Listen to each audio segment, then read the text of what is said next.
Amén. Página 10 de la unidad 1, palabras arriba abajo, retomo de ahí. Ya habíamos desarrollado parte del concepto. El hecho de que geográficamente la Tierra gira sobre su propio eje alrededor del Sol, las expresiones arriba, abajo, uno debe entenderlas, entre comillas, entendiendo que cuando nosotros nos vemos físicamente arriba, tal vez estamos abajo, depende de la posición de la Tierra. Entonces, basado en este hecho, cuando Cristo en el Espíritu fue al paraíso, mientras su cuerpo yacía en la tumba, está basado en el hecho de que en la revelación más completa tenemos ahora un hogar celestial arriba. Roxana, bien. Después dice, si nos damos cuenta de que no podemos usar arriba en el sentido geográfico, sino en el sentido espiritual o psicológico, parece muy natural que Pablo, cuando habla del arrebatamiento, en 2 Corintios capítulo 12, habla del paraíso, y de hecho encontramos en el Antiguo Testamento, a pesar de la poca información de aquel tiempo, la figura de Elías ascendiendo o siendo llevado a los cielos, hacia arriba. Bien, ¿por qué Cristo ascendió en una nube? Interesante, porque los ángeles ahí en Hechos 1:11 dice, de la misma manera que le han visto irse, le volverán a ver. O sea, un retorno visible, claro, teniendo en cuenta que hoy cualquier evento importante puede ser transmitido por internet, por los medios de comunicación, de pronto nada más fácil hoy de que difundir que un evento en cualquier parte del mundo. Literalmente, si la dirección es arriba y abajo, pueden tomarse geográficamente, sino espiritualmente y psicológicamente, ¿por qué Cristo ascendió visiblemente en una nube desde el Monte de los Olivos? Como conclusión de su ministerio postrero o terrenal. Existe un pensamiento adicional que, por la forma de su ascensión, Cristo dio una presentación visible de la manera en que volvería, la cual es afirmada por los ángeles en Hechos 1:11. El retorno visible de Cristo será un evento espectacular, donde todo ojo le verá, Apocalipsis 1:7, y será repentino. Esto es interesante, el concepto de repentino, porque vamos a ver más adelante la otra clase, la siguiente clase, que cuando habla de como ladrón en la noche, está planteando algo que no va a haber tiempo para prepararnos o arreglar las cosas. Por eso dice, estar siempre preparado, velad, orad, no saben ni el día ni la hora, no podemos estar pendientes de las señales porque pueden ser confusas. Pero, ¿a dónde fue? Si ascendió desde la perspectiva de los que estaban en ese momento al lado de él, hacia arriba.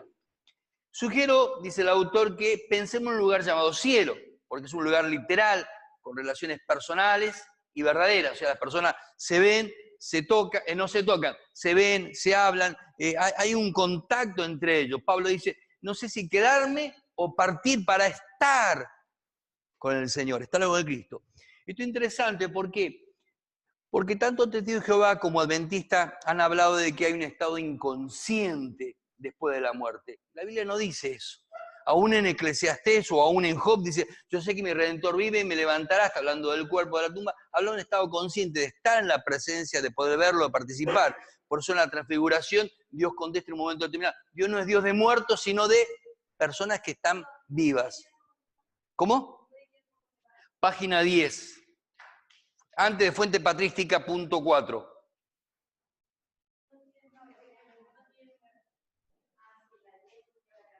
Página 11, perdón, ahora. D. ¿Por qué ascendió Cristo al cielo? E. ¿A dónde? Ah, perdón. Sí. ¿Encontraron? Bien. ¿Dónde? A la vez, realidades invisibles a nuestros ojos, literalmente no sabemos en qué parte del universo de la creación están estos lugares. Acuérdense que dice, ascendió al tercer cielo, y plantea que el cielo, el primer cielo sería lo que está ante nuestros ojos, el segundo cielo sería un lugar que tiene que ver con el universo o cosmos, y el tercer cielo es el lugar donde de alguna manera mora o está el trono de Dios. ¿Por qué digo, entre paréntesis, mora o está el trono de Dios? Porque Dios no está limitado físicamente a un lugar. La expresión trono tiene que ver con gobierno. La expresión en los cielos habla de una referencia fuera de este ámbito del mundo visible.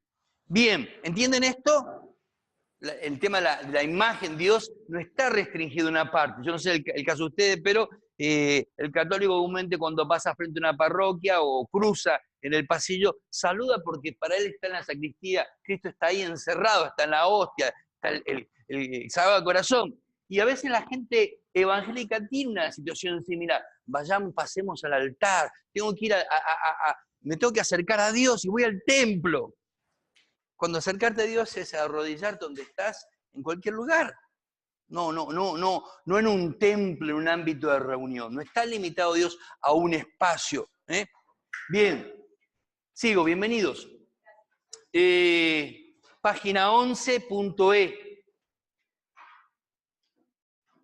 Pensemos en las ondas, radio, TV, internet. Nuestro mundo está lleno de señales no visibles que nos trascienden, van más allá de lo que vemos y estamos rodeados. Además, no sé el caso de usted, pero yo el domingo estaba predicando otra cosa y recomendaba, acostúmbrese a dormir con el celular sin wifi o en modo de avión y evite, el celular lo dejé ahí, andar con el celular como mucha gente está haciendo, va a la calle hablando así, minutos largos, recibiendo frecuencia de radio en su propia cabeza en forma muy cercana al lugar de usar en manos libres.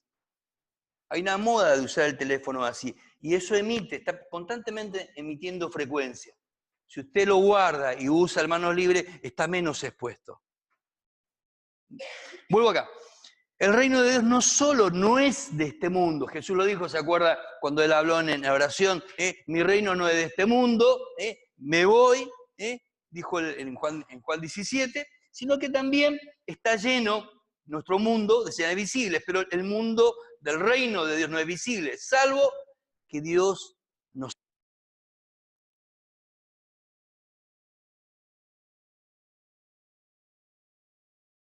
para que Dios abra los ojos del Creador.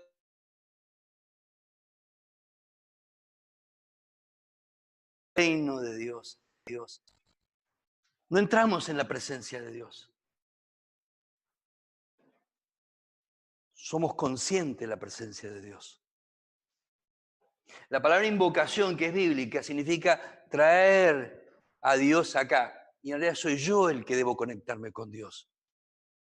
El sentido muchas veces de lo poético hace que uno pierda comprensión de las realidades espirituales. Si cuando alguien venga a la presencia de Dios y lo llaman al altar, a la plataforma, al frente, en realidad usted está en la presencia de Dios.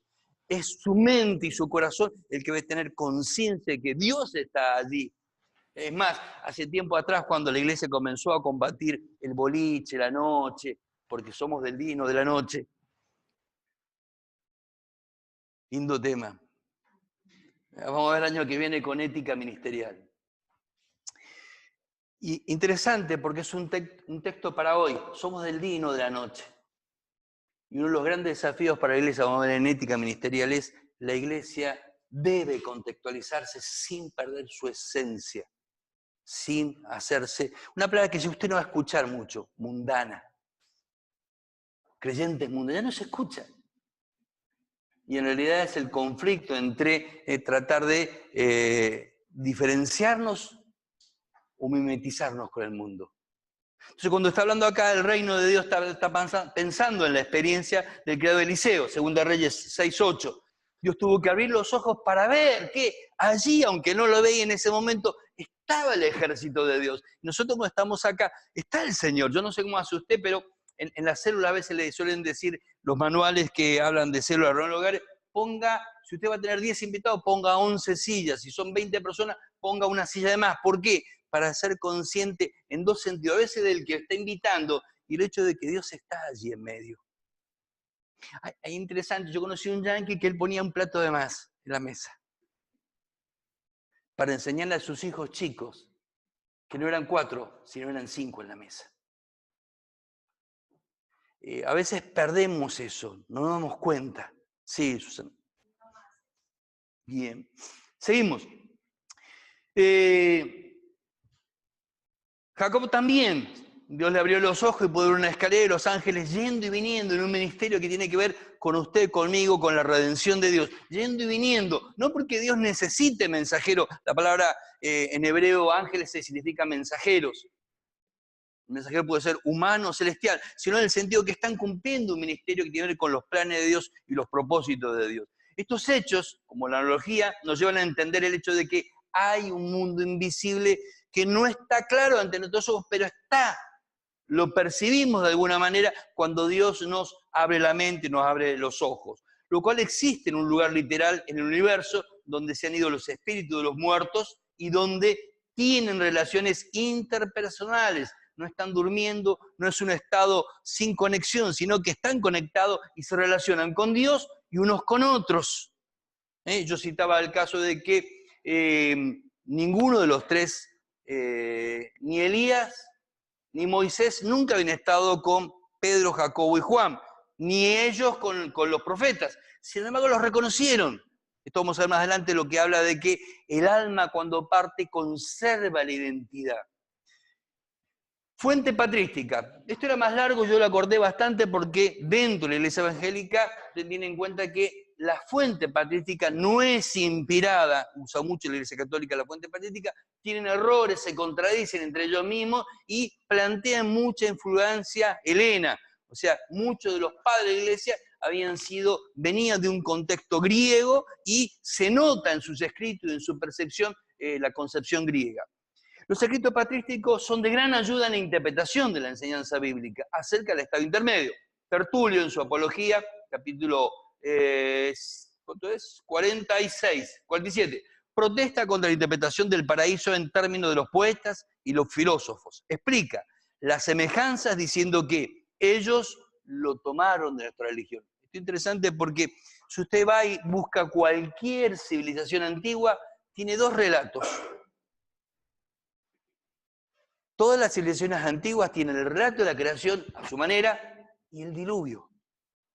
Aún civilizaciones que ya no existen y que se han ido, contienen estos relatos porque coexisten, porque la revelación de Dios trascendió muchas veces, justamente a través de que Dios escogió personas que fueron más allá de los límites donde vivían, llevando su visión judía en aquel momento y luego judía cristiana a otras personas.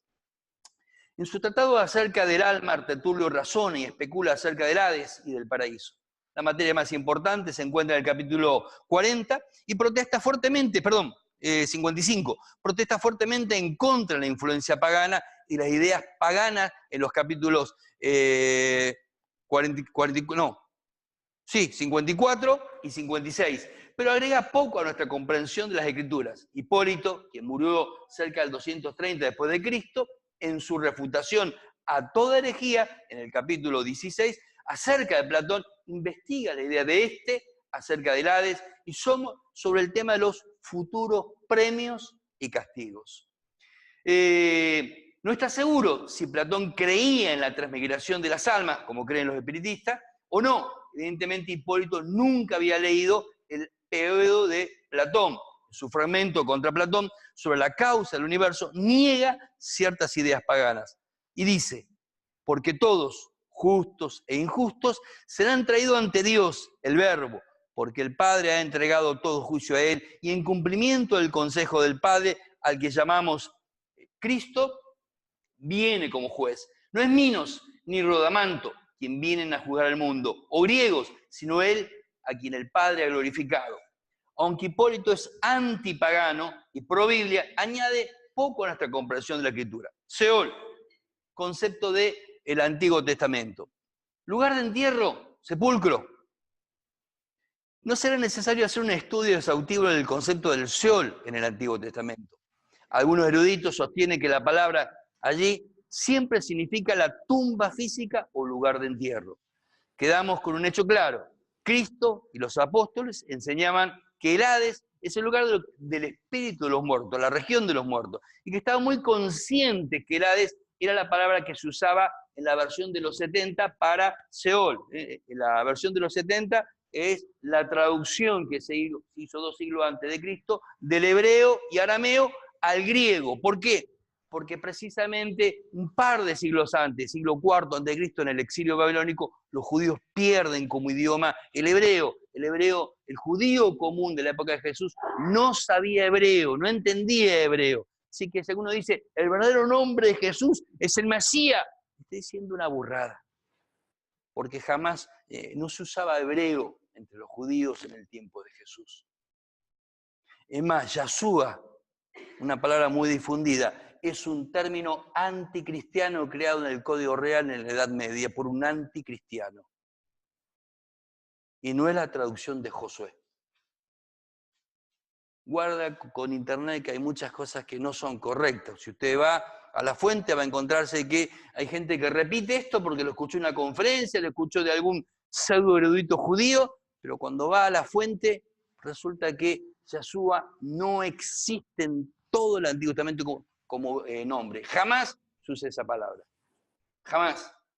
Es Yeshua, no Yahshua. No existe. Bien, me voy del tema. Pasaje citado para sostener lo contrario. Perdón, Salmo 16:10, se me movió aquí. Sí. Es un caso llamativo el Salmo 16:10 que cita Pedro en Pentecostés, Hechos 2:27. Tenemos el apoyo apostólico para entender que el Seol del Antiguo Testamento es el Hades que se menciona en el Nuevo Testamento. Pasajes para sostener lo contrario. Los pasajes que supuestamente enseñan que el Hades del Antiguo Testamento denomina el lugar físico, sepulcro, son los siguientes. Porque en la muerte no hay memoria de ti. En el Seol, ¿quién te alabará? Salmo 6:5. No te alabarán los muertos a Jehová ni cuando descienda el silencio, pero nosotros bendeciremos a Jehová desde ahora y para siempre. Aleluya. Salmo 115, 17 y 18. Hay que tener en cuenta que cuando uno va a la Biblia, la revelación, lo que Dios da a conocer, es progresivo. Es progresivo. Por eso dice claramente Hebreos 1:1, 1:2 que Dios habló de distinta manera, pero en los tiempos finales, la revelación final cerrada es a través de Jesucristo. Luego dice Isaías, porque el Señor no te exaltará ni te alabará la muerte, ni los que descienden al sepulcro esperarán tu verdad. El que dice, el que vive, este te dará alabanza, como hoy el Padre hará notoria tu verdad a los hijos. Isaías 38, 18, 19. En el Antiguo Testamento no se usa Seol, se usa sepulcro. No se usa Seol, sino sepulcro. Hay una palabra para sepulcro y a veces los traductores, en lugar de poner sepulcro, han puesto Hades, sin tener en cuenta lo que dice el hebreo. 3. Examinen los pasajes para sostener lo contrario. Si al Salmo 6:5, el Seol se refiere al lugar físico de entierro, Nueva Traducción muy bien lo traduce de otra manera, entonces debe ser considerado simplemente como un pasaje que no da información con respecto al estado intermedio o de las almas descarnadas. El punto de vista del salmista es su obra activa de servir a Dios entre su pueblo. Su oración dice, el que muere no puede seguir recordando a la gente de ti y el espíritu que se ha ido al Seol no puede seguir alabándote y confesándote delante del pueblo. Está hablando que mientras estamos acá en la tierra, tenemos una tarea, una misión, una vida con propósito. Cuando nos vamos, esa tarea terminó. Al menos lo que tiene que ver con el ministerio terrenal que nosotros tenemos. Se está pensando precisamente no en el cese de la vida o de la actividad, sino el cese de la actividad terrenal. ¿Por qué? Porque no está más acá entre nosotros. Entonces, ¿cómo voy a poder seguir hablándote, proclamándote, enseñándote si me voy? Es lo que Pablo dice, no sé qué hacer. Si me quedo es bueno para la iglesia, para así decir. Pero si me voy, es mejor, porque voy a estar con el Señor. Pero tengo una tarea. Interesante el concepto, el conflicto espiritual. ¿Por qué? Porque nos quedamos con las palabras me quedo o me voy y nos olvidamos que el conflicto es el hecho de que tu vida tiene un propósito. El día que Dios pese, juzgue nuestra vida, no va a ser en función de un montón de cosas que no imaginamos. Va a ser en función de ese propósito o misión que Dios nos ha dado a cada uno y de las herramientas para realizar ese propósito llamado dones. Dones. 2 dones tiene toda persona. 2. Uno, Cristo. Es un don. La salvación es un don. Y un don del que tenemos que dar cuenta, de hablar, de compartir, hablar a otros de Jesús. Luego nos da otro don que tiene que ver o con el ministerio dentro de la iglesia o el ministerio fuera, depende cuál sea el don. Pero toda persona tiene al menos dos dones y uno es Cristo. Y Dios va a demandar precisamente esas cosas. Su oración dice, en efecto, el que muere no puede seguir recordándote de la gente de ti. El espíritu que se ha ido al cielo no puede seguir alabándote, confesándote delante del pueblo. En otras palabras, no estoy convencido de que el Salmo 6.5, el Seol, signifique el lugar de entierro. Tampoco puedo ver que entregue información verdadera acerca del estado intermedio del alma. El punto de vista es que es el servicio activo a Dios en esta vida. La palabra Seol no ocurre realmente en el Salmo 115, no está allí presente. Se traduce sepulcro, pero no es Seol. Debemos entender esta frase, no alabarán los muertos allá, como referencia a apariciones de espíritu, y debemos entender la conclusión, pero nosotros bendeciremos allá desde ahora y para siempre, como una afirmación de la inmortalidad personal. En la oración de Ezequías, notada en el capítulo 38 de Isaías, el punto de vista que está dado.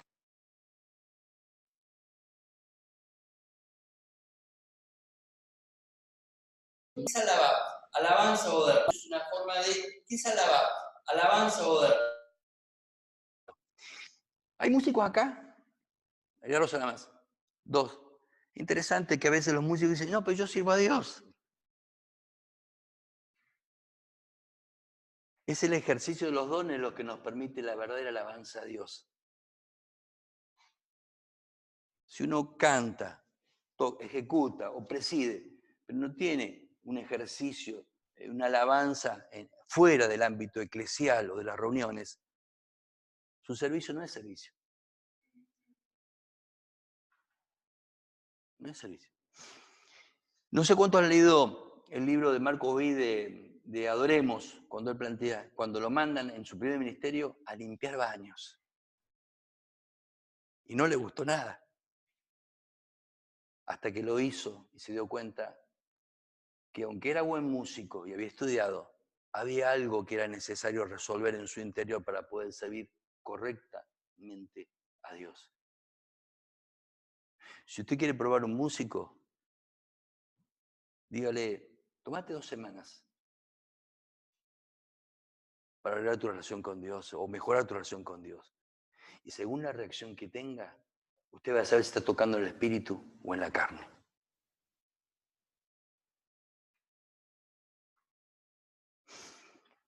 El único indispensable en cualquier culto es a quien adoramos. El único, ni los pastores son indispensables. El único que es indispensable en toda reunión, en todo lugar donde se invoca su nombre, es el Señor. Sí, Susana.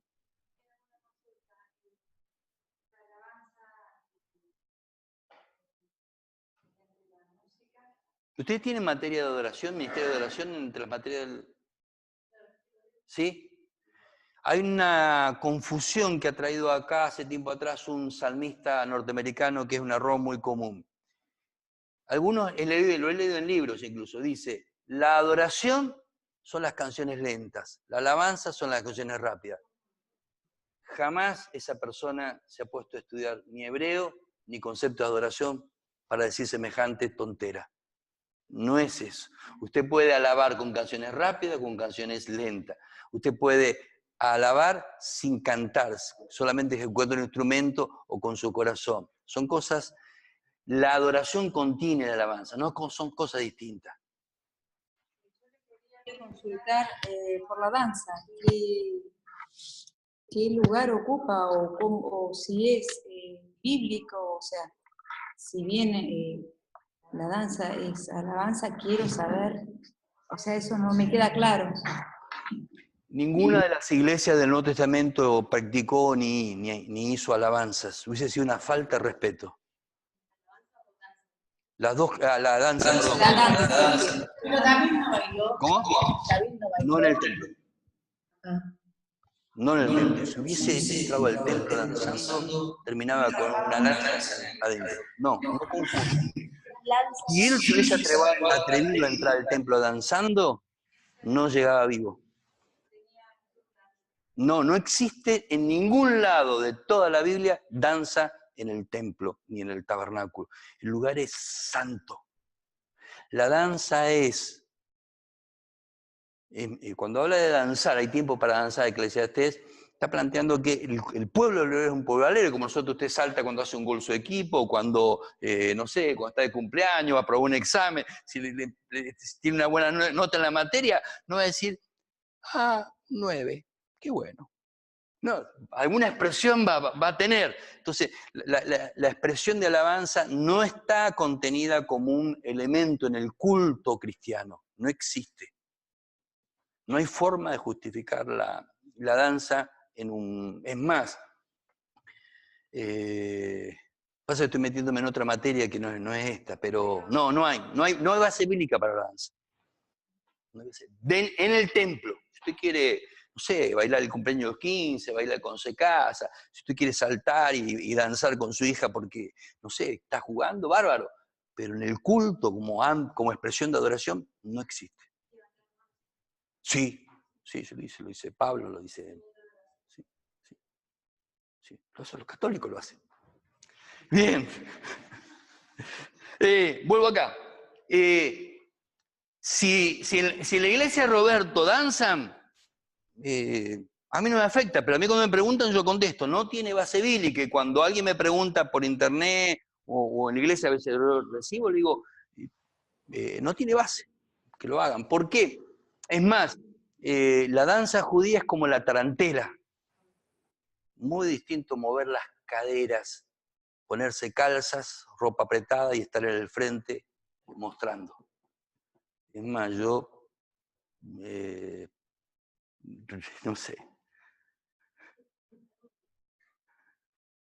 Sí. El tema, volvemos acá.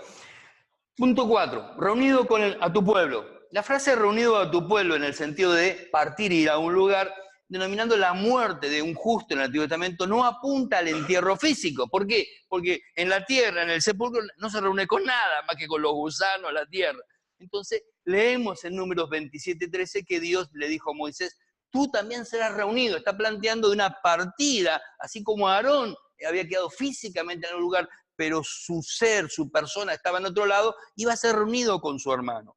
Como fue reunido con su hermano Aarón. Deuteronomio 34, 5 y 6. Habla de un lugar de entierro para lo que queda, en la parte física, lo visible.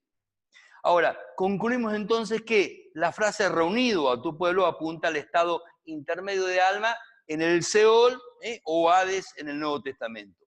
Resumen, al analizar los pasajes del Antiguo Testamento, el Seol raramente se refiere al lugar físico de entierro. Por ende, no hay base para pensar que su uso en el Antiguo Testamento pueda cambiar o socavar la enseñanza clara en el Nuevo Testamento acerca de que el Hades y el estado intermedio de las almas son los que han muerto, están esperando en forma activa en algún lugar determinado la resurrección.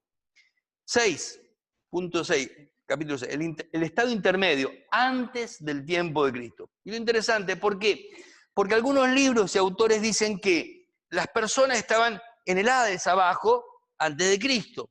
Y lo que yo le mencioné en la clase pasada, que basándose en Efesios capítulo 4, ascendió y llevó cautivo. Vamos a ver justamente esto para entender un pasaje que no ha sido analizado exegéticamente por quien dice que hubo un cambio de lugar, que las almas cautivas fueron llevadas. Dice, la tradición, desde el tiempo de los padres de la iglesia hasta ahora, ha persistido la idea, unida a la mitología griega por un lado, con la doctrina católica del purgatorio. Por otro lado, que las almas de los santos que murieron antes de Cristo o partieron, no entraron en la presencia de Dios, sino que fueron al lugar abajo. La idea es que estas almas estaban guardadas en un cierto limbus patrum, en un lugar de espera, y que solamente ahora, después de Cristo, las almas de los creyentes van inmediatamente a estar con el Señor. Esto es una cosa que tal vez va a entrar en conflicto con lo que usted ha recibido como enseñanza. ¿Cómo? Correcto. Unida con esta idea es la idea de la explicación errónea de la frase en el credo apostólico. El credo apostólico tiene varios errores, no es el único. Descendió al infierno, en el sentido, si hablamos de descender como quedó allí su cuerpo, pero si se refiere a la persona, no hubo un descenso, partió a algún lugar y no necesariamente tiene que ser descender, no estaban las almas bajo tierra, eso lo vimos en la clase pasada.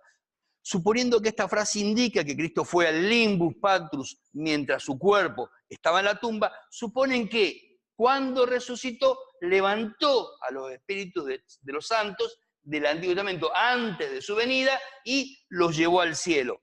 Hay mucha literatura justamente afirmando o teniendo esta visión. Vamos a ver, 1 Pedro 3, 18, 20. Entre los pasajes que supuestamente hablan del limbus patrum, se encuentra en primer lugar 1 Pedro 3, del 18 al 20. En la interpretación de estos versículos sigo la enseñanza de Charles Hood, Warfield, Robertson, A.T. Robertson, erudito del Nuevo Testamento, y otros que opinan de este texto se refiere al tiempo de Noé. Lo que Pedro llama los espíritus encarcelados serían las personas de aquella época. Cristo fue a predicarle a ellos en el espíritu a través de Noé, quien fue llamado el pregonero de justicia. Lo que está diciendo es que Noé fue el instrumento de Dios, que Noé representaba a Dios y era una prefigura del Señor en aquel tiempo, y cuando Noé estaba predicando, Dios estaba hablando de esas personas a través de Noé. ¿Qué significa esto? Algunos dicen, bueno, les predicó. Si hubiese habido algún cambio a través de la predicación, estaríamos otra vez con el mismo problema que vamos a ver en la cuarta semana posiblemente, de una segunda oportunidad. Otra vez la segunda oportunidad. Entonces, uno cuando encuentra algo y no cuaja, no cierra, ten en cuenta el pasaje dentro de su contexto y dentro del contexto de la Biblia y dentro especialmente del contexto de la revelación final de Jesucristo. Porque cualquier pasaje aislado puede producir un conflicto tremendo. ¿Por qué? Porque muchas veces las personas han partido no desde la Biblia. Lo correcto es, yo voy a la Biblia, tengo un tema, a ver, ¿qué dice la Biblia de los muertos? Y voy a buscar los pasajes que la de los muertos, voy a buscar el pasaje que la de los ángeles. No voy a ver dónde dice la Biblia lo que yo creo de los ángeles. Es al revés, la Biblia debe hablarme a mí, no yo buscar la Biblia, la justificación de eso. Ahora vamos.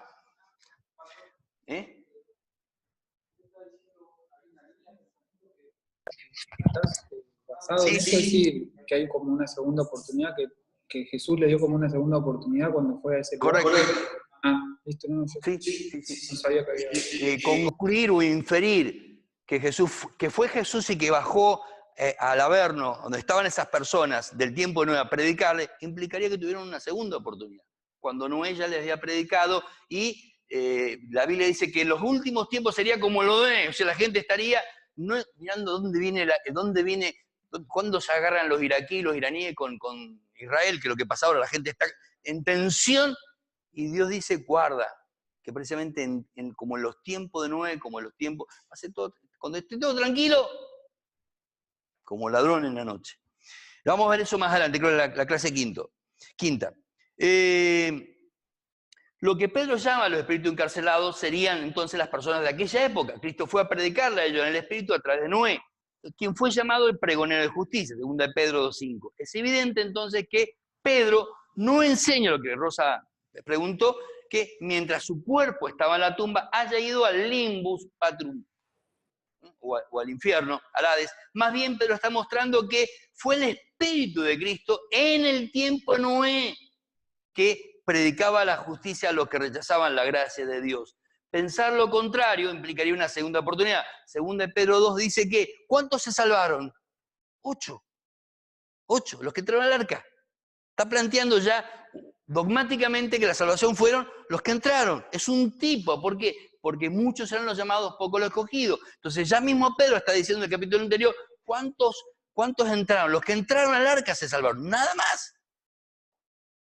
Nada más.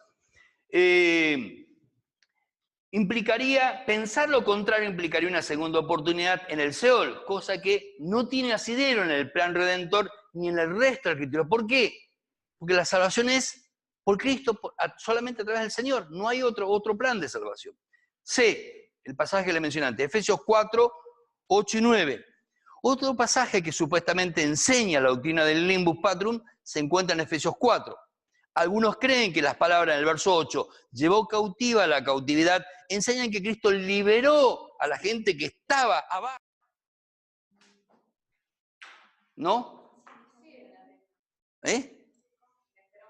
Dele.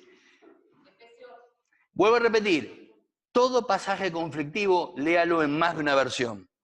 Siempre. Si puede ir a una concordancia greco-española, mejor todavía. No todos pueden, pero con algo de entrenamiento, si usted empieza a entrenarse, puede empezar a entender bastante lo que es el griego. ¿Por qué? Porque tanto la versión popular, interesante, que es muy criticada por muchos, la versión popular, la nueva traducción viviente, lo traducen adecuadamente. Y ponen que es un superlativo, un añadido. ¿Cómo dice Ezequiel? Cuando ascendió a las alturas se llevó a una multitud de cautivos y dio dones a su pueblo. Fíjense que dice ascendió. Sin duda eso significa que Cristo también descendió a este mundo inferior.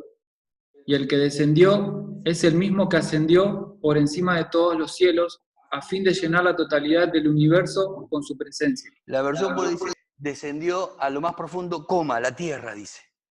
Añade, aclara que lo que significa, lo más profundo significa que el Dios de los cielos, el Creador, el Señor de todo, al encarnarse, bajó a ¿dónde? Bajó a la tierra, se hizo siervo. El concepto de siervo está planteando allí. No está planteando que bajó a un lugar, sino que bajó a la tierra. Siendo Dios, se hace hombre y bajó a lo más bajo. O sea, está hablando de en griego es kenosis, el despojamiento. La condición de Dios que baja y baja, está entre nosotros, y no como Dios, sino se hace uno como nosotros. Sigo leyendo. La NIP lo tiene Rosa, en NIP, ¿cómo lo dice? Nueva versión internacional. Sí. Dice, el mismo 4.8. Por esto Dios dice, cuando ascendió a lo alto se llevó consigo a los cautivos y dio dones a los hombres. ¿Qué quiere decir eso de que ascendió, sino que también descendió a las partes bajas, o sea, a la tierra? Ahí no, a la traducción popular. Versión popular, la traducción bien pensé que lo decía más claro. Bien. A la tierra. Pero no habla del Seol, no está planteando que bajó al Seol, está bajando o sea, de los cielos baja, ¿a dónde? A la tierra, para eso es la más baja. Es una especie de, interesante cuando dice, a las aguas debajo de la tierra, porque es una perspectiva en función de la mirada cosmológica, desde los cielos está viendo bajar a lo más bajo, porque de arriba...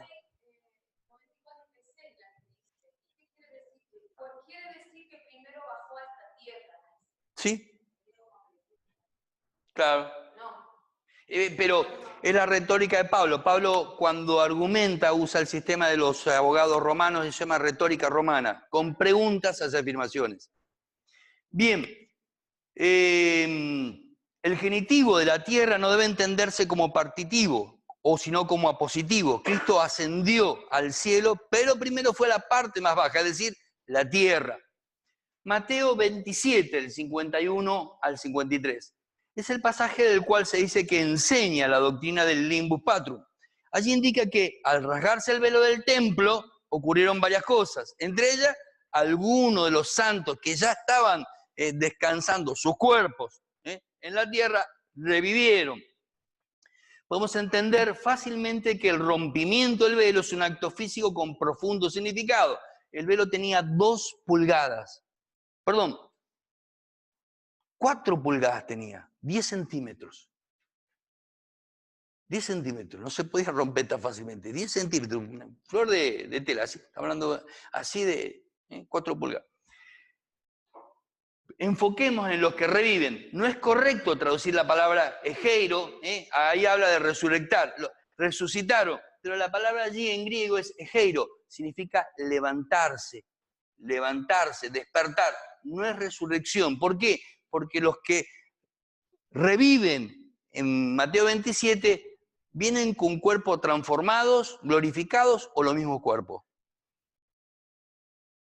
La pregunta es obvia. Los mismos cuerpos. ¿Por qué? Porque los cuerpos van a ser transformados en el día de la resurrección, no antes. Por eso en lugar de usar resurrección, están descansando otra vez sus cuerpos. Calvino, su opinión. En el libro Instituciones, libro 2, capítulo sería 106, párrafo 8, toma la siguiente posición, muy fuerte, en contra de la doctrina del limbus patrum. En el párrafo 9 dice, no comprende, pues, cómo anteriormente se llegó a pensar en la existencia de un cierto lugar subterráneo. Acuérdense lo que yo dije antes de la patrística. Los padres tenían mucha influencia platónica, sobre todo más que de Sócrates, de Platón. Entonces, muchas veces cuando escribieron, no pudieron dejar de estar permeados por la influencia anterior de su platonismo. Había sido formado en escuelas platónicas y se convirtieron después, entonces su apreciación del cristianismo estuvo basado precisamente en ese trasfondo que trae. Como hoy mucha gente que, pensando en una costumbre, la gente dice, vamos a la iglesia. Usted no va a la iglesia, usted es iglesia, usted va al templo, pero la cultura católica nos ha permeado. Nosotros, por ejemplo, no usamos la palabra sacramento, porque la de lado. Vuelvo acá.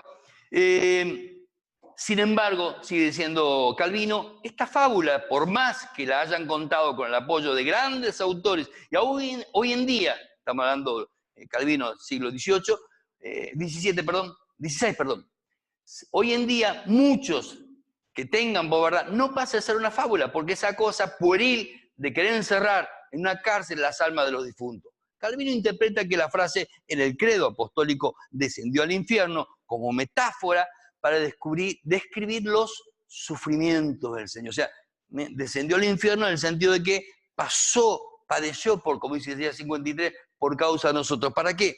¿Por qué? Para despertar conciencia de cuánto nos amaba y también de que merecíamos la paga que Él llevó. Los escritores de la Confesión de Fe de Westminster, sin embargo, no siguieron a Calvino en este punto. La respuesta a la pregunta 50 del Catecismo Mayor dice, la humillación de Cristo después de su muerte consiste en que fue sepultado, continuó en un estado de muerte y bajo el poder de la muerte hasta el tercer día, que ha sido también expresado por las palabras descendió al infierno. Yo concluyo, dice el autor, que tal como lo de la fe son bendecidos con el creyente Abraham, Gálatas 3:9, y son linaje de Abraham y herederos según la promesa, Gálatas 3:29, así también los que creen en Cristo como su Salvador personal ahora irán al paraíso donde fue Abraham cuando murió. Van al cielo, donde hay un compañerismo con Abraham, con Dios y con las personas que nos antecedieron. El día que Abraham se gozó de ver, Juan 8:56. Falsa doctrina del purgatorio. Interesante. Es más, si usted analiza en las páginas oficiales de la Católica los pasajes que toman, incluso aún el de Macabeos o 1 Corintios capítulo 3, no hay forma, porque incluso cuando habla de Corintios está hablando de hacer pasar por fuego nuestras obras, no nuestra persona. Las obras, no la persona. O sea, no cuaja. Realmente yo a veces pienso, o piensan que la gente no tiene nada de Biblia, o hay muy poco discernimiento en lo que integraron el magisterio católico. El origen. Desarrollándose el concepto pagano de Hades y la noción patrística del limbus patrum, la Iglesia Católica durante la Edad Media formuló una doctrina errónea del purgatorio. Esta doctrina fue enunciada en el Concilio de Florencia en 1439, por el Concilio de Trento, 1545, de la Contrarreforma, 1563, y se afirma que está basada en los siguientes pasajes bíblicos, apócrifos. El supuesto fundamento. Hay oración de los muertos en el libro apócrifo de Macabeos, 12:42. Se relata que Judas Macabeo encontró en los cuerpos de algunos soldados judíos muertos objetos de idolatría que eran prohibidos por la ley judía. Entonces todos bendijeron el santo juicio de Dios, que había descubierto las cosas que estaban escondidas, y así dedicándose a las oraciones. Le rogaron que olvidara el pecado que había sido cometido. Que dice, pedimos por las almas que partieron. Hebreos 9:27 es un pasaje clarísimo para tomar en cuenta siempre. Una vez que partimos, ya está. El destino está, ya está. Es final, está determinado por Dios. No hay forma de cambiar. Jesús le dice al ladrón, hoy, ya está, murió, vas a tu morada definitiva. Hoy estarás conmigo en el paraíso. ¿Dónde estoy? Las autoridades católicas sostienen que hay un ejemplo de la costumbre de orar por los muertos cuando se hace ayuno después de la muerte de Saúl, 2 Samuel 1:12, y después de la muerte de Abner, el general, 2 Samuel 3:31. El texto no dice nada sobre orar sobre los muertos, está diciendo ayunemos. ¿Qué significa? El ayuno, como ponerse ropa de silicio, tirarse tierra encima, son expresiones de dolor, de tristeza. No es que en el ayuno yo estoy buscando gracia. Es más, yo no obtengo más por ayunar. El ayuno, el verdadero ayuno, es privarme para estar con Dios. Por eso no sirve si yo estoy 10 días, 20 días, 50 días ayunando, 40 días ayunando. El ayuno tiene el propósito de que yo me prive de comer para estar con Dios. Si yo estoy ayunando y estoy trabajando, estoy en el taxi, en el colectivo, enseñando en clase, estoy en el negocio, no tiene ningún sentido ese ayuno. El ayuno es apartarme de la comida para estar un tiempo con Dios. Si lo hago de otra manera, no entendí el ayuno. Es irse a un lugar, estar a solas con Dios o con otras personas y buscar a Dios. No es estar haciendo lo normal sin comer. No es sacrificio no quiero. En esto le debo mucho a Don Omar. No voy a decir más porque están grabando. Don Omar nos ha metido en el ambiente evangélico el concepto del ayuno sacrificial y no es correcto, no es un sacrificio. Es una herramienta donde yo me relaciono con Dios, pero no es para, sino por causa, para encontrarme con Dios. Sí, Susana.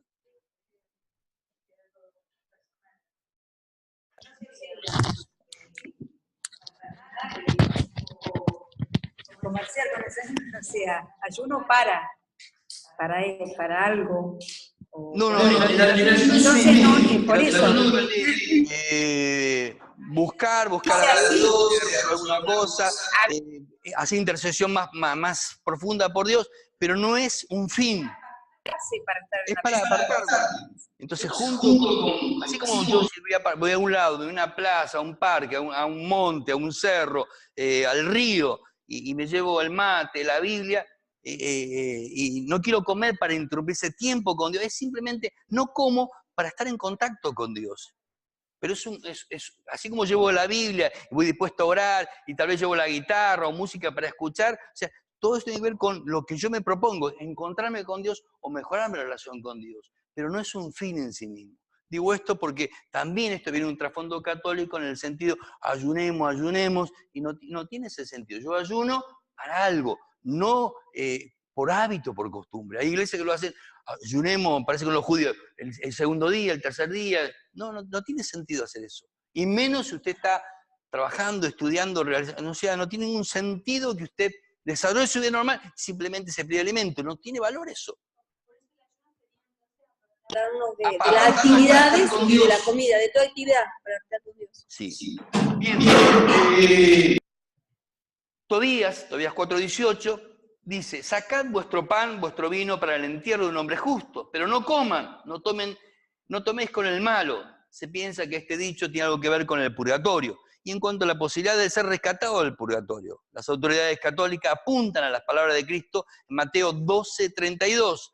A cualquiera que dijera alguna palabra contra el Hijo del Hombre, le será perdonado. Pero el que hable contra el Espíritu Santo no le será perdonado, ni en este siglo, ni en el venidero. Ahí no está diciendo de que va a haber una segunda oportunidad. Está diciendo que ni acá ni después no hay perdón. La blasfemia contra el Espíritu Santo no tiene perdón. En Cristo estamos hablando. Si fuera ante Cristo, estamos fritos. Bien. D. La respuesta bíblica según las Escrituras. Acá quedamos. ¿Tocó 3 antes? Bien. Quedamos acá. Pueden... Claro. Respuesta bíblica al purgatorio. Los salvos y los perdidos es absoluta. Juan 3:36 dice, el que no nace nuevo no verá el reino de Dios. No hay forma de entrar al reino de Dios si no es por el nuevo nacimiento. Al final de esta vida terrenal, el individuo ha pasado completamente por su oportunidad de salvación. No hay ninguna indicación en la palabra de Dios de otra oportunidad de salvación fuera de esta vida. Hebreos 9:27, 1 Corintios 4:5, Judas 1:15. Algunos van a plantear, ¿no hay ninguna diferencia entre el creyente descuidado y el creyente más comprometido? La respuesta se encuentra en la doctrina de los premios, para los que son justificados. 1 Corintios 3, 11 y 15. Dios es buen pagador de aquellos que le buscan, y obviamente uno vive la vida cristiana de una manera siendo creyente comprometido, y cuando un creyente es carnal, vive en plena lucha, vive constantemente en lucha entre la carne y el espíritu. ¿Por qué? Porque hay oposición, dice Gálatas 5:16. Entonces el creyente tiene momentos de lucha, tiene momentos de conflicto, pasa por diferentes experiencias, pero el creyente carnal está en un permanente conflicto porque justamente no da lugar a Dios en su vida. Hay un solo fundamento, que es Jesucristo. Dice la palabra, si permanece la obra de alguno, en 1 Corintios 3, que edificó, recibirá recompensa. Si la obra de alguno se quemare, él sufrirá pérdida. Si bien él mismo, será salvo. ¿Por qué? Porque la salvación no es por lo que hago o dejo de hacer. La salvación es por lo que Cristo hizo por mí. Yo no puedo ni ganar ni merecer, ni tampoco perder, porque no depende de mí. No se trata, la salvación no está centrada en lo que el hombre hace, pero lo que el hombre hace demuestra si ha comprendido el Evangelio o si la salvación lo ha alcanzado. Pero no puedo añadir ni con el ayuno ni con las obras, simplemente es el ejercicio de la voluntad de Dios en su vida. Interesante el pasaje de Hechos 5:32 que dice que Dios da su espíritu a los que le obedecen. ¿Por qué? Porque Cristo no solamente es Salvador, es Señor. Y el desarrollo de la santidad tiene que ver justamente con este segundo aspecto de que cómo recibo a Cristo. Ya me salvó, me está salvando y me debe salvar. Justificación, santificación, glorificación. Pero el señorío es el desarrollo, darle lugar al Espíritu Santo para que tome el control de mi vida y no haga. Yo hoy precisamente un apóstol me manda y pone, Dios quiere cumplir tus sueños. Yo le digo, discúlpame, eso es otro evangelio, se llama evangelio emocional. Dios no quiere cumplir ninguno de tus sueños. Dios tiene sus sueños para tu vida. Y vos tenés que ajustarte a Él y no Él a vos. Dios no realiza tus sueños. Dios tiene sus propios planes. Conclusión. Debemos concluir que el estado intermedio del alma, la alma descarnada, entre la muerte y la resurrección, es un lugar de castigo, gehenna para los perdidos, y un lugar de compañerismo gozoso, activo y para los salvos en Cristo. Los redimidos poseen la vida eterna.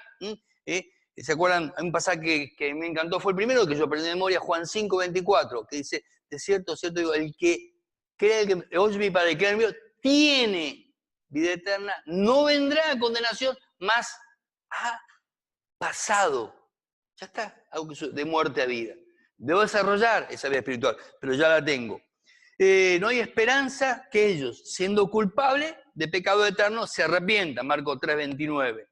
Estas consideraciones nos impulsan más enérgicamente ¿a qué? A compartir de Cristo con la gente que nos importa, nos interesa para que se vuelvan a Dios, a misionar en el mundo. Bien, déjenme encerrar esto. Capítulo 3, unidad 3, mejor dicho.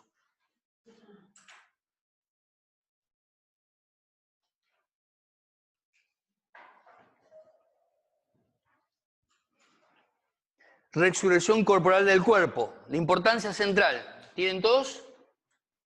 Unidad 3, bien. ¿Tienen? ¿Y ninguna tiene? ¿Cómo? Bueno. El estado intermedio incompleto. Esto es interesante, ¿por qué?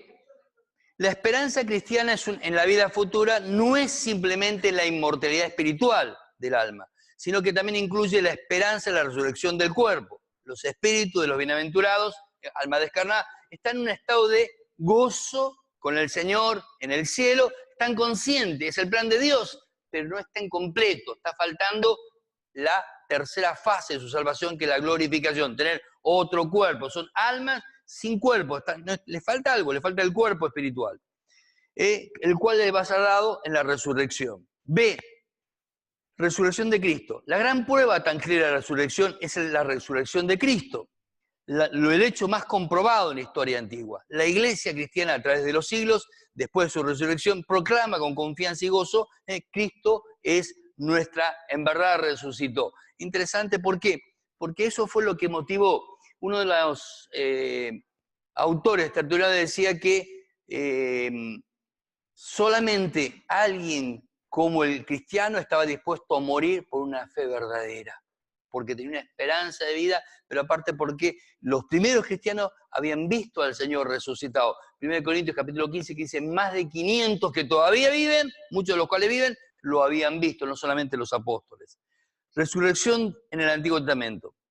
Los saduceos, el grupo sacerdotal, el Antiguo Testamento enseña claramente, no solamente la inmortalidad del alma, también la resurrección del cuerpo. En el tiempo de Cristo, los saduceos, de mucha influencia, negaban la inmortalidad personal y la resurrección. Los adventistas también niegan la inmortalidad del alma, como los testigos de Jehová. ¿Cómo?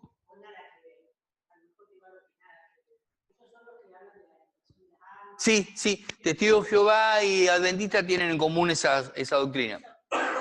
Dicen que en la resurrección van a resucitar solo ellos, el resto va a ser aniquilado, y que los 144 elegidos van a vivir en la tierra y el resto, no, en el cielo y el resto en la tierra. Acá está. Negaban también la existencia de ángeles y de espíritus, Hechos 23:8. Pablo, cuando se da cuenta, está en medio reunido, lo tienen preso allí, cuando se da cuenta que tiene fariseos y saduceos, y lo están, ¿qué es lo que hace? Traslada el conflicto del eje de él hacia las personas que dice, me están juzgando por causa de la resurrección, y hace que se peleen entre fariseo y saduceo, y él zafa momentáneamente. Flavio Josefo, historiador del primer siglo, que entra con General Tito a Jerusalén, dice, los saduceos dicen que debemos estimar las observancias que se encuentran en la palabra escrita como obligatorias, pero no las que se derivan de la tradición de nuestros antepasados. Hoy también ocurre lo mismo con algunos sectores. Culturas cercanas. Habría sido muy extraño que los judíos no tuvieran ninguna doctrina en la vida futura, ya que los egipcios, los babilonios, su entorno, creían en una vida después de esta vida, junto con otros contemporáneos. Tenían doctrinas elaboradas de la inmortalidad y la resurrección. C. Evidencia en los salmos. Hemos estudiado la evidencia arriba del Salmo 16:10, como interpretado por Pedro el día de Pentecostés, en Hechos 2:24. Es claro que David enseñó, y Pedro lo entendió así, que el alma del Mesías iba al lugar de los muertos, al Seol. Su alma no quedaría allí, que su cuerpo del Mesías no quedaría en un estado de muerte suficiente tiempo para ver corrupción, sino que se levantaría de entre los muertos. Esta esperanza también se expresa en el Salmo 17:15. En cuanto a mí, dice, veré su rostro en justicia. Estaré satisfecho cuando despierte a tu semejanza. Aquí tenemos un paralelo sintético indicando, uno, la esperanza de ver cara a cara al Señor, que es semejante a la expresión de Pablo, partir para estar con Cristo. Y dos, lo satisfactorio y completo del estado resucitado, cuando despierte a qué? A tu semejanza. Es interesante que cuando un cuerpo como el Señor, anticipa el Nuevo Testamento. 1 Juan 3:2. El Salmo 73, el 1 Juan 3:2 dice, cuando Él se manifieste seremos como Él. El Salmo 73, 23 al 26, es un poco claro en la versión Reina Valera. Literalmente el verso 73 dice, y estaré siempre contigo. Y en el contexto se entiende como una declaración de fe en la inmortalidad, verso 24. Los versos 24 y 25 son claros que están traducidos en la versión Reina Valera, pero el verso 26 no habla específicamente de la esperanza de una resurrección, pero sí está en armonía con la misma idea. En Isaías seguramente tenía en mente la resurrección cuando escribió 26:19, diciendo, tus muertos vivirán, sus cadáveres resucitarán, despertad y cantad, moradores del polvo, porque tu rocío, cual rocío de hortalizas, y la tierra dará a sus muertos. O sea, ¿por qué está hablando de los cuerpos humanos? Aunque sugiere que estas palabras son una metáfora de la restauración nacional de Israel, esta interpretación no es totalmente imposible. Sin embargo, si estas palabras son una metáfora o una predicción literal de la resurrección del cuerpo, por lo menos la idea de la resurrección está presente en Isaías. Claramente predijo la resurrección de Isaías en Isaías 53, del 8 al 12. Habla de la resurrección, su sufrimiento, y cuando leemos con atención, es obvio que Isaías no solamente creía en una resurrección literal del Mesías, sino que también hablaba en tales términos que suponía que sus lectores daban por concedido que el Mesías se levantaría de los muertos. 8 siglos antes ya se predecía, se anticipaba esto. Job, interesante lo que Job dice, la confianza de él. La confianza de Job en la resurrección ha sido un tema de debate, Job 19, 23, 27. Los versos 23 y 24 no son difíciles de entender. ¿Quién dice ahora que mis palabras fuesen escritas? ¿Quién dice que se escribiese en un libro, que con el cincel de hierro y con plomo fuesen esculpidos en piedra para siempre? Job está a punto de declarar una convicción que cree que es muy importante, por eso el de inmortalizarla en piedra, y significa permanente. El verso 25 no está en discusión, donde dice, yo sé que mi Redentor vive, y al fin se levantará sobre el polvo. El verso 27 tampoco es difícil, el cual veré por mí mismo, mis ojos lo verán, y no otro. Aunque mi cuerpo desfallece dentro de mí, es solamente la preposición en, del verso 26, que ha causado algo de confusión. Y después de deshecha está mi piel, en mi carne he de ver a Dios. Es una cuestión de cómo traducir la palabra hebrea, min, que significa literalmente desde. Algunos traducen esta frase como aparte de mi carne, no obstante, la palabra significa desde el punto de vista de mi carne, o sea, la apreciación del punto de vista humano. El contexto del libro de Job también es muy claro, que Job quiso decir, mirando desde mi carne veré a Dios. La confianza de Job es en el hecho de que es justificado por gracia de su Redentor. Ahora, esto está ilustrado en el capítulo 23, el verso 3 y 4. Job no sabe dónde ni cuándo será vindicado, pero está confiando en que el hecho de que aquel que lo juzgará le dará fuerza. El verso 7 expresa la misma confianza en su justificación. Y la culminación de este pasaje está en el verso 10. Mas él conoce mi camino, me probará, saldré como oro. Es como si Job hubiese anticipado la promesa de Juan 6, 37. Profecía de Daniel, un pasaje, uno de los más claros que hay en el Antiguo Testamento, 12:2. Es la revelación más explícita de la doctrina de la resurrección en el Antiguo Testamento. Muchos de los que duermen en la tierra serán despertados, uno para vida y otros para vergüenza y confusión perpetua. Daniel claramente indica que hay dos resurrecciones. Una que le dan la vida eterna, levantándose del polvo de la tierra, y otra de los demás muertos, para vergüenza y desprecio eterno. Una aclaración. El autor ve allí dos tiempos. Y Daniel no está hablando de dos tiempos, está hablando de dos tipos. Unos para vida y otros para vergüenza. No está hablando de tiempo distinto, resurrecciones distintas. Está hablando de dos, que la resurrección va a haber dos tipos de personas, va a haber dos grupos distintos, pero no dos tiempos distintos como ve el autor. Sin duda la distinción que hace Juan en el capítulo.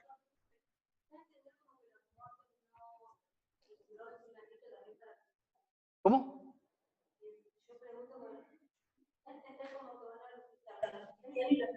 Correcto. También Mateo 13 en dos partes, dice lo mismo. Ya vamos a ver eso. Sin duda la distinción que hace Juan en el capítulo 20 de Apocalipsis confirma y desarrolla esta predicción de Daniel. 3.3. Doctrina neotestamentaria de la resurrección. A. La afirmación general de Pablo. La doctrina neotestamentaria está expresada en los términos más simples en la defensa de Pablo frente a la corte romana ante Félix. He de ver la resurrección de los muertos así de justos como de injustos. Hechos 24:15. Tampoco la separa él. Juan 5, 21 al 29. Jesús claramente se refiere a la resurrección de entre los justos y de los injustos en Juan 5, 28, 29. Algunos no creen que este pasaje indique una resurrección simultánea. Ver verso 28, donde indica todos, no hay una separación. Otra vez, el verso 28. Juan tenía la costumbre de usar la expresión de ver en 1 Juan 2:18, donde dice, ya este es el último tiempo, la última hora, 1 Juan 2:18. En el contexto inmediato, en Juan 5, 28, 29, Jesús había recién dicho, verso 25, viene la hora y ahora es cuando los muertos oirán la voz del Hijo y los que lo oyeren vivirán. Es posible que estas palabras se refieran a la resurrección de Lázaro, que iba a suceder pronto, aunque también es posible que Jesús estuviera hablando en forma figurada de una experiencia espiritual. El punto es que la palabra "y ahora es", en Juan 5:25, se usa para referirse a un periodo extendido de tiempo. La Nueva Traducción Viviente, Reina Valera Contemporánea y la Nueva Versión Internacional traducen "ya ha llegado" o "ya llegó", como algo que sucedió en ese momento, algo a partir de allí.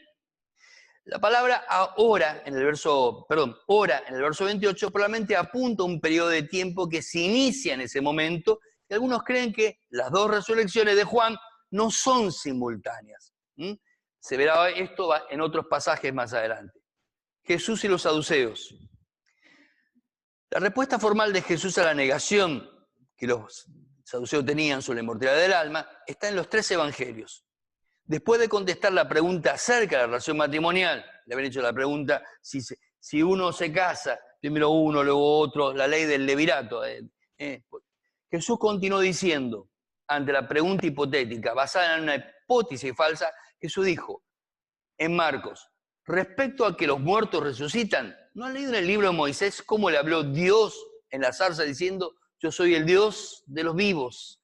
Así que vosotros mucho erráis. Lucas agrega la frase, pues para él todos viven. Los 3 relatos dicen que los adversarios fueron silenciados por el argumento de Jesús. El hecho es que estaban vivos cuando Dios habló a Moisés, con prueba de que existían sin sus cuerpos almas descarnadas. O sea, cuando está planteándole, Dios es un Dios de vivo, está planteando que los que antes partieron no están en un estado inconsciente, sino vivos.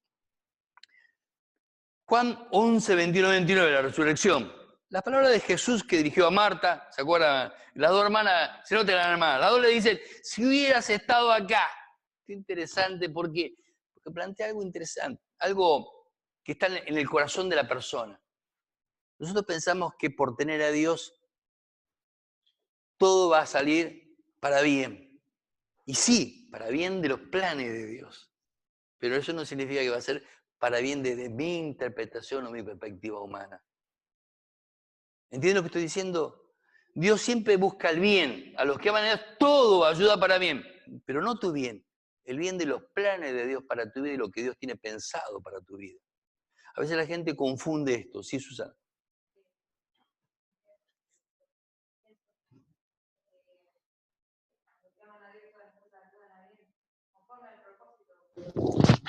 Hay 2 condiciones. En Romanos 8 hay 2 condiciones. ¿Se acuerdan cuáles son?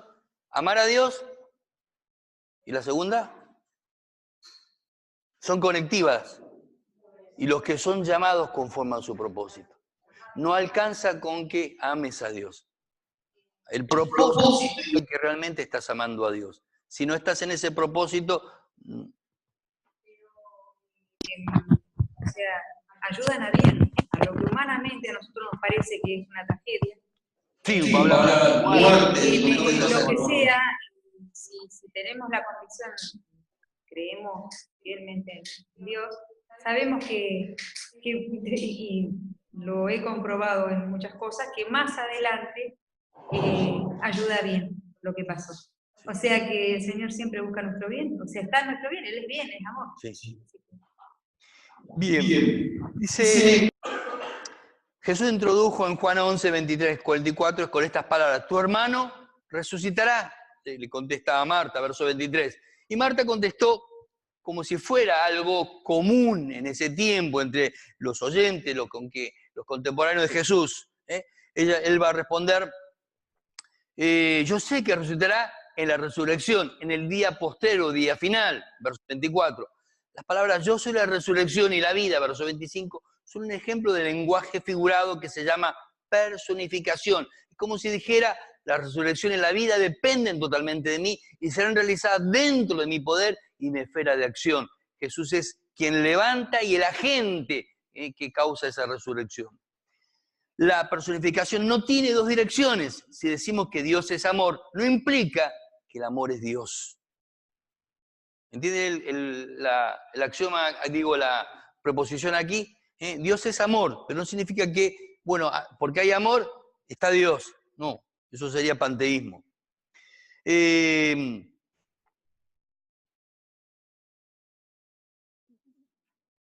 Otro caso de personificación es, Él es nuestra paz, Efesios 2:14. Las palabras, el que cree en mí, aunque muera, vivirá. Verso 25, Biblia de América, Reina Valera actualizada. No deben ser difíciles de entender, porque el contexto, el tema es la resurrección. Y esta conversación es una introducción al relato de la resurrección física de Lázaro. Y esta conversación, además, va a permitirnos que, dice aquel, todo aquel que vive y cree en mí, no morirá eternamente. Las palabras todo aquel que cree en mí y vive, no morirá eternamente, pueden referirse meramente a la vida eterna, como en Juan 6:50 y Juan 8:51. Aclaración, para evitar confusión, así como la muerte significa partida, separación, no resucita el alma, salvo que se use el lenguaje figurado, como en Juan justamente 11:25, sino el cuerpo que no es el mismo, sino otro. 1 Corintios 15, o sea, resucita la persona con otro cuerpo, no el mismo cuerpo. Resumen, debemos concluir que en Juan 5:25, 6:50, 8:51, 11 de 24 a 25, enseña claramente, 1, la resurrección futura de los muertos, 2, la vida resucitada, la persona completa, con el cuerpo glorificado, o la vida eterna. Es la posesión actual de los que creen en Cristo como su salvador personal. O sea, nosotros hoy ya tenemos vida eterna. Al partir, vamos a estar con el Señor hasta el día señalado por el Señor de la resurrección de los cuerpos. F. Doctrina de resurrección en el libro de los Hechos.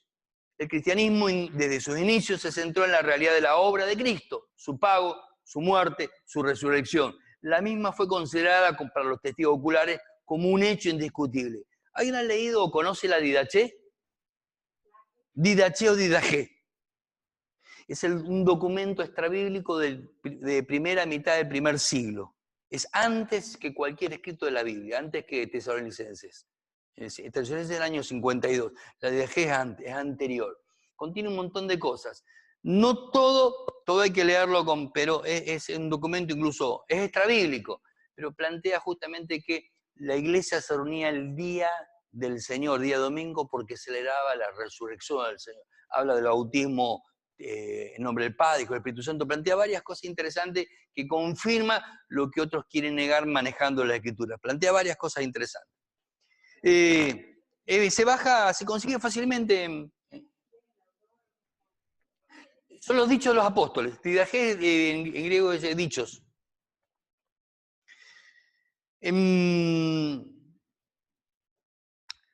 Se centró en la realidad de la obra de Cristo, su pago, su muerte, su resurrección. La misma fue considerada para los testigos oculares como un hecho indiscutible. Pero otros como Pablo, lo declaran ante Festo y Agripa, fueron alcanzados por esta verdad central. Acuérdense que Pablo no fue un testigo, sino que el Señor se le aparece en Hechos 9, pero no fue testigo de la resurrección. Pero es llamado. G, el testimonio temprano de Pedro. Fue el hecho de la resurrección de Cristo el énfasis principal cuando se predica temprano en la iglesia. Hechos 1:22, 2:24, 2:29 al 36, 3:26. Pero no fue el hecho en forma aislada, sino las implicancias de la resurrección para nuestra salvación. Hechos 2:38, 39, 3:19 al 21. Fueron el tema de los apóstoles. O sea, los apóstoles predicaban, hablaban, pero siempre concluían o llegaban, la predicación pasaba por la resurrección. Dios le levantó. A este que ustedes mataron, Dios le levantó a los muertos. Bueno, se lo decía en la cara. Ustedes lo mataron, el Señor lo levantó a los muertos. Hechos, el énfasis de Pablo. H. Las implicancias de la resurrección de Cristo para los que han puesto su fe en Él constituyen para Pablo un tema de suma importancia. En el mensaje de Antioquía, Hechos 13:30, la resurrección de Cristo es la base del Evangelio. Es su mensaje en el Areópago, Hechos 17:31. Es más, cuando él habla, ahí se produce un conflicto. ¿Por qué? porque tenían tanta doctrina los griegos en ese momento que cuando le llama la atención, acuerdan que hace él ve el monumento que no tiene nada, el Dios desconocido, y dice, de este le vengo a hablar. Pero cuando menciona la resurrección, dice, está loco, y se produce todo un conflicto. La resurrección de Cristo es la base de la declaración de que Dios ha establecido un día en que juzgará al mundo con justicia. La doctrina de la resurrección futura llega a ser prominente en las audiencias que Pablo tiene ante las cortes cuando es apresado. Delante del Sanedrín, Pablo declaró, varones hermanos, yo soy fariseo, hijo de fariseo, y acerca de la esperanza de la resurrección de los muertos se me juzga. Hechos 23:6 es cuando divide a los sacerdotes de los fariseos. En el primer juicio ante Félix declaró, teniendo esperanza en Dios, la cual también ellos abrigan, está hablando de los judíos, de que ha de haber una resurrección de los muertos, así de justos como de injustos. No hay separación otra vez. Por esto procuro siempre tener conciencia sin ofensa ante Dios y ante los hombres. Hechos 24.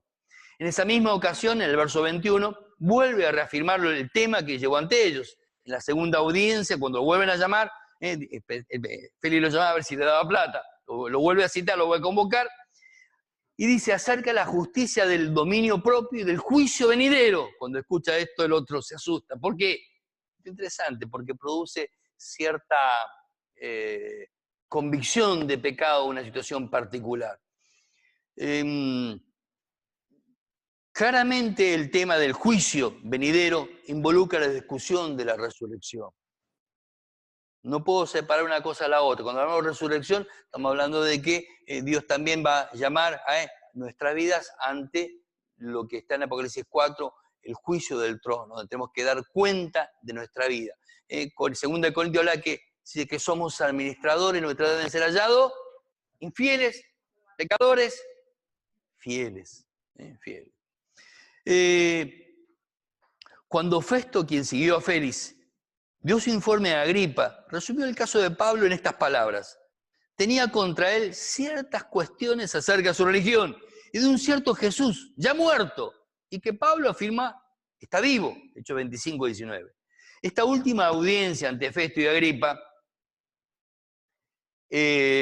insistió en preguntar, sé que se juzga entre ustedes cosa increíble, que Dios levante o resucite de los muertos. La palabra allí es levantar, es egerio. Hechos 26, del 6 al 8. Con estos datos es obvio que es de suma importancia para Pablo que hay una resurrección futura de los muertos y que hay un juicio de premios y castigos. Hebreos, capítulo 11, en la galería de los hombres de la fe. Es evidente que los escritores del Nuevo Testamento entendían que el Antiguo Testamento enseñaba la resurrección como un artículo de fe ya establecido. Esto se observa en varios puntos del capítulo 11 de Hebreos. Enoc fue transportado en forma corporal sin morir. Algo similar ocurrirá con los que están vivos en el tiempo de la parusia.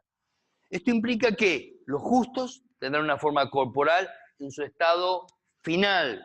La esperanza de una resurrección es el trasfondo de otros comentarios de este capítulo. Cuando menciona que las mujeres recibieron sus muertos mediante la resurrección, verso 35, sin duda se refiere a Primera de Reyes 17:23 y Segunda de Reyes 4:36.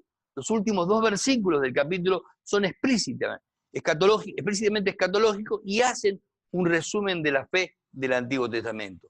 Es claro entonces que el autor de la Epístola de los Hebreos creía firmemente que los santos del Antiguo Testamento esperaban en la resurrección y en la vida futura de bendición. Era algo conocido entre ellos. Corintios, capítulo 15.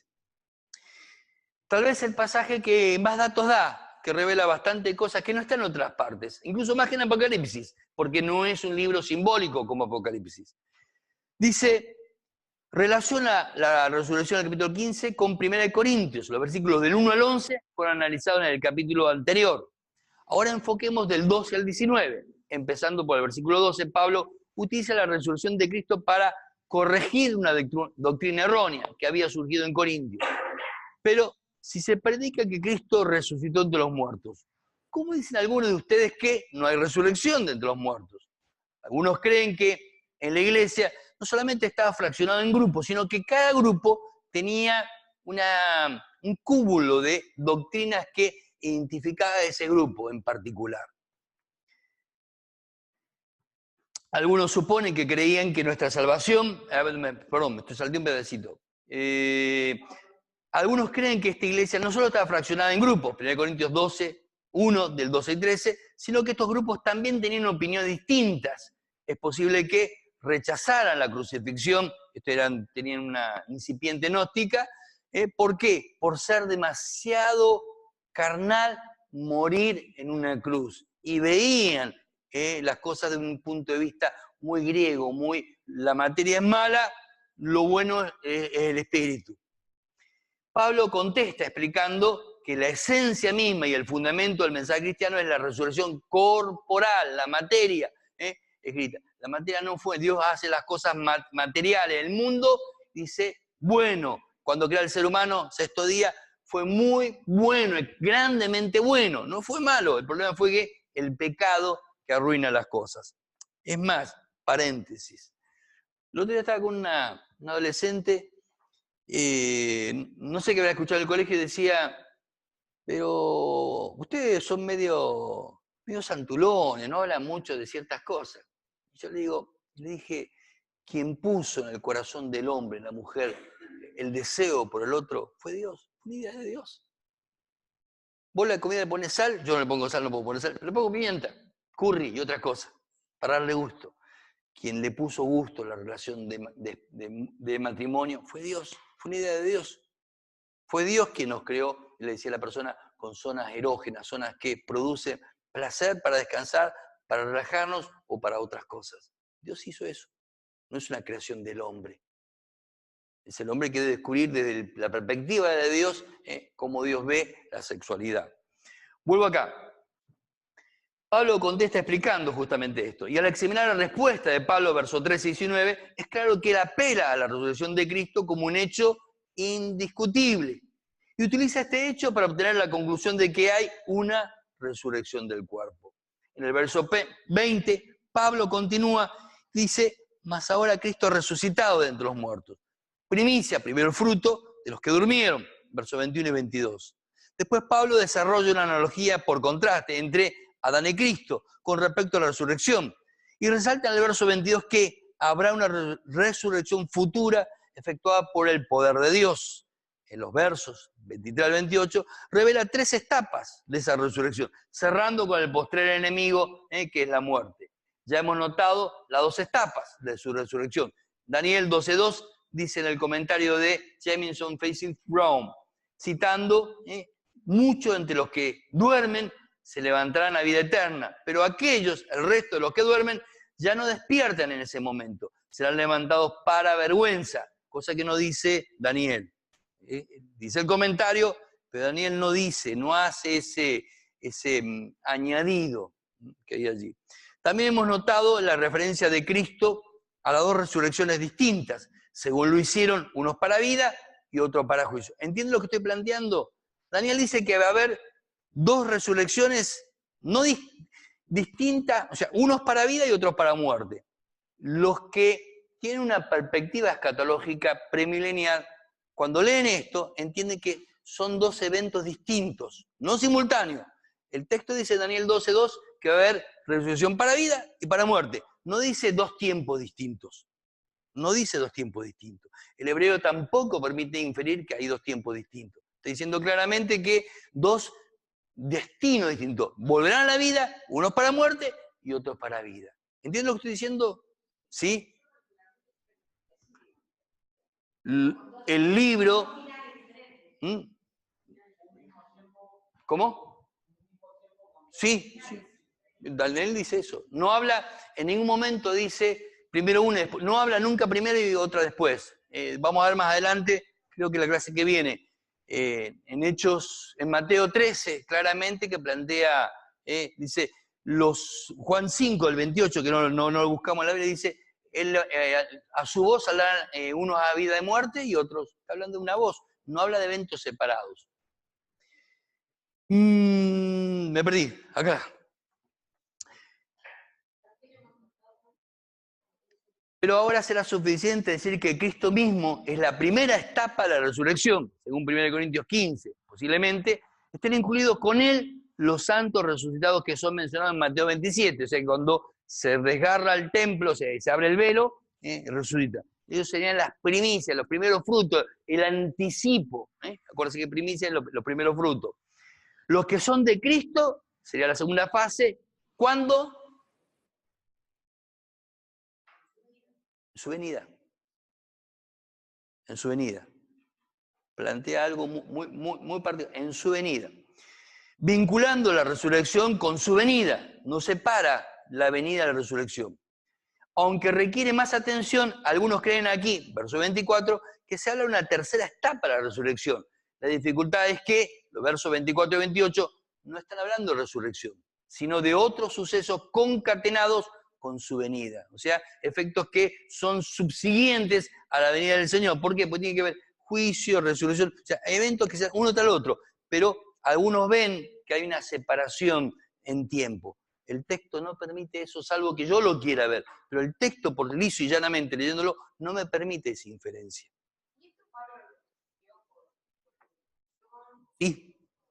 Sí.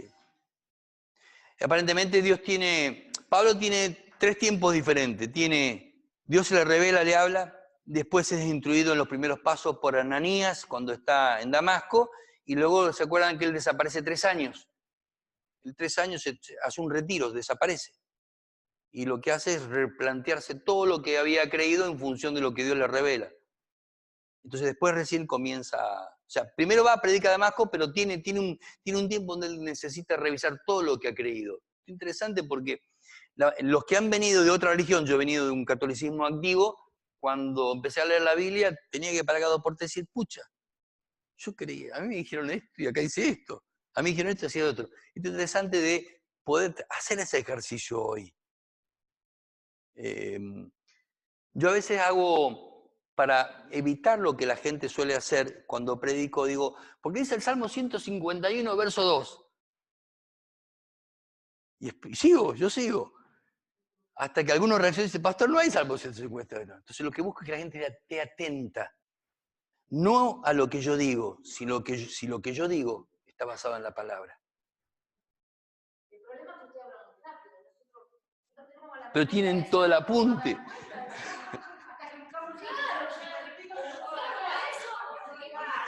No sé si predico tan rápido o no. No.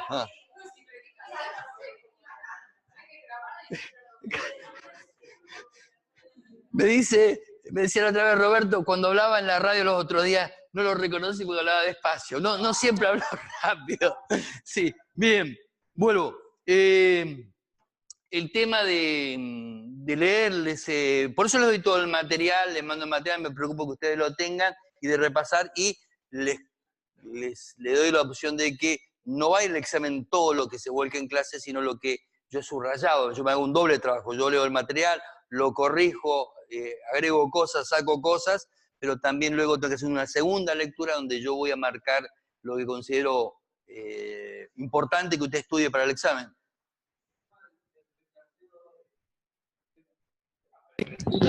Tal vez porque la iglesia se maneja o hay muchas doctrinas tal vez adaptadas. Muchas veces se hace aquí. Muchas veces se hace acá. Bautiza. En la iglesia de ustedes, ¿quiénes bautiza? ¿Y dónde dice la Biblia que los pastores bautizan? Sí, pero ¿dónde dice que...? Es más, la cena del Señor, ¿quién la dan? No, en las iglesias. En Hechos, si ustedes leen, la cena se hacía en los hogares.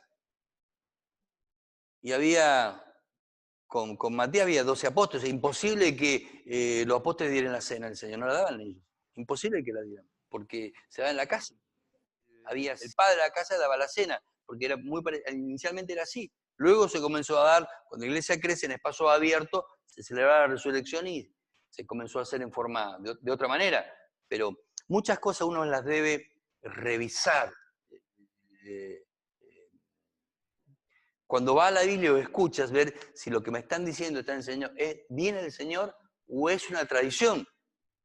Por ejemplo, nosotros tenemos en la iglesia bautista, nosotros bautistas, nosotros tenemos asamblea, donde yo fui pastor siempre saqué la votación.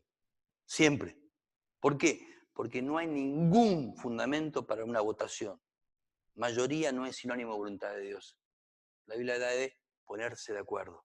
Hayan ustedes un mismo sentir. Entonces yo las asambleas las hago por consenso, no por votación. Era uno de los 7, no era diácono. Si ustedes examinan las condiciones de Hechos 6 y las condiciones de Timoteo y Tito para diácono, no son las mismas condiciones.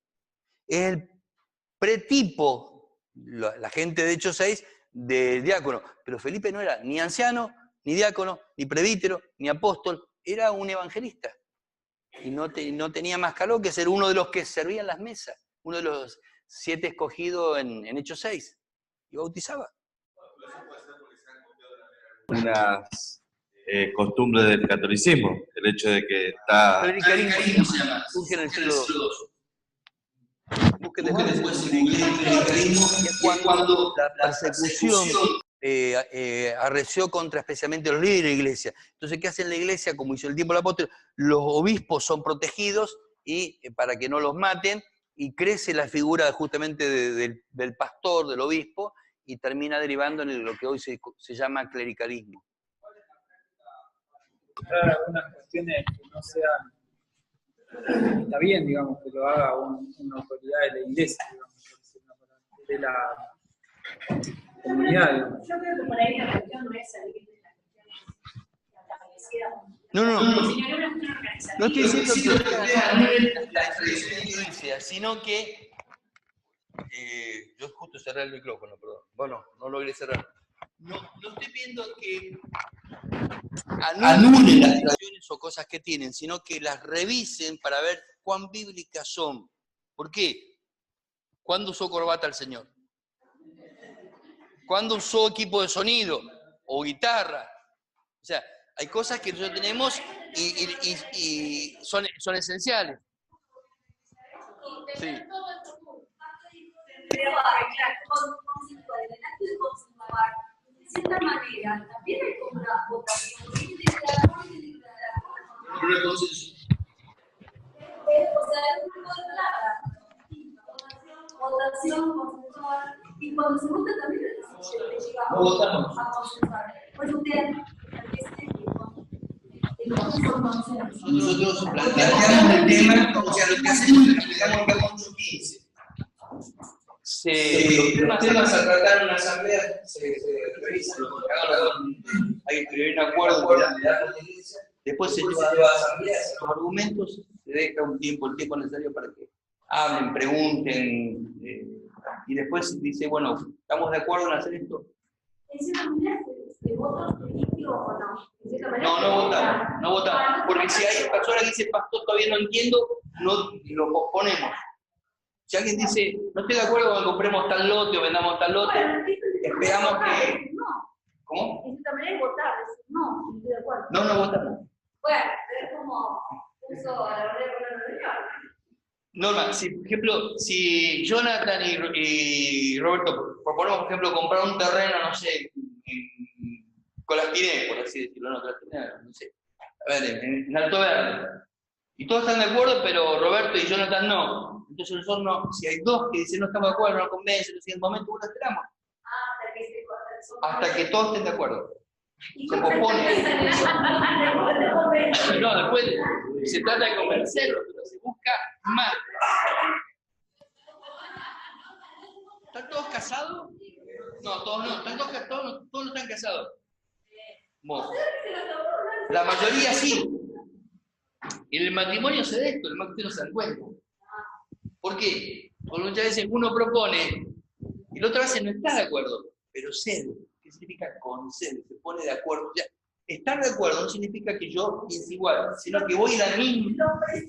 Pues dice, al mismo sentir, ir en la misma dirección, ponerse de acuerdo. Por eso el tema es comprender la semántica de la palabra. Lo que pasa es que yo tengo que darle más tiempo a la iglesia cuando lo explico. Oramos. Quiero orar por la clase y por Juan Carlos. Y puedo pedir por oración también, por eso estuve sintiendo un poco, porque estoy ocupando con una vecina mayor de edad, una depresión y etcétera, y no tiene nadie a cargo y yo no tengo ni tiempo ni qué sé yo, y bueno, es como muy complicada la cuestión. ¿cómo se llama? Vecino. Ana. Se llama Ana y no es creyente y la verdad que es una persona que está sola y muy necesitada y está complicada. Te damos gracias, Padre, porque primeramente tú estás aquí, Señor, instruyéndonos, Señor, para hacer, Señor, y poner en acción, Señor, todo lo que estamos aprendiendo. Te pedimos, Señor, que sigas obrando en los corazones de cada uno, Señor, para que podamos ver, Señor, y creer, Señor, todo lo que estamos creyendo en ti, Señor, todo lo que vemos, Señor, que tú tienes, Señor, para nuestras vidas. Te pedimos, Señor, que siga bendiciendo a cada uno de los que estamos aquí, Señor, fortaleciéndonos en tu camino, Señor, para que no demos el brazo a torcer, sino que nuestras fuerzas sean renovadas, Señor, por tu presencia. Te pido que estés bendiciendo la vida de cada uno de los que estamos aquí, Señor, al regresar a nuestros hogares, Señor. Y te pedimos, Señor, especialmente por la vida de Juan Carlos, Señor, por la vida de Ana, Señor, nuestro hermano Juan Carlos, Señor, para que se solucionen todos sus problemas, Señor, para que tú abras, Señor, el corazón de esa persona, Señor, para que ellos puedan abrir, Señor, su boca para predicarle, Señor, para llevarlo a tu conocimiento, Señor. También te pido, Señor, por esta señora Ana, Señor, que tú le estés tocando su vida, Señor, primeramente, Señor, desplayando su mente, Señor, para que ella pueda conocerte, Señor, y recibirte como Señor y Salvador. Quita toda depresión, Señor, quita todo, Señor, impedimento, Señor, que el enemigo puso en su vida, Señor, y rompe todo lo que tenga que romper, Señor, que el enemigo, Señor, no tome ni parte ni arte, Señor, en su vida, sino que nuestra hermana, Señor, la lleve al conocimiento que es de tu salvación, Señor. Te doy gracias, Señor. Gracias por nuestro pastor Vara, Señor, que siempre, Señor, toma su tiempo, Señor, para preparar estos materiales, Señor, para que nosotros, Señor, conozcamos más, Señor, y aprendamos de ti. Por eso, Padre, te doy gracias por todo lo que haces. En el nombre de tu amado Hijo Jesús. Amén. Amén.